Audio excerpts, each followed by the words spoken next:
એને પોતાને ગોળી મારી તેની માતાને એવું કીધું કે તમે કપડાં ચેન્જ કરી લો, આપણે એને હોસ્પિટલ લઈ જઈએ છીએ. એના મધર એની બેડરૂમમાં કપડાં ચેન્જ કરવા ગયા.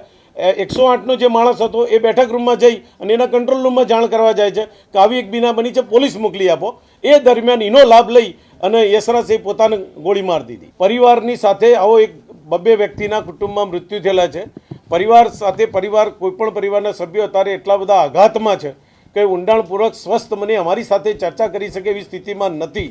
માનવતાની રીતે અમે દરેક પાસાઓને સાથે લઈને ચાલીશું અને જે હશે એ જેમ આપે કીધું એમ દૂધનું દૂધ અને પાણીનું પાણી થઈને રહેશે. માત્ર આપણે PM રિપોર્ટની રાહ જોઈ રહ્યા છીએ. હા, બા લગભગ 55 થી 60 વર્ષના ઉંમરના છે. બાજુના રૂમમાં રૂમ બંધ કરીને શું ગયા હતા. આ બધા જ પ્રશ્નો અમે બાને પૂછી ચૂક્યા છીએ, પણ બાની દીકરા પુત્રવધુ ને દીકરો એટલા બધા આઘાતમાં હતા કે રાતના એવો સમય નહોતો કે એમને અમે વારંવાર કોઈની વસ્તુ પૂછી છે, પણ આ બધી જ વસ્તુ સમય અંતરે અમે એમને પૂછવાના છીએ.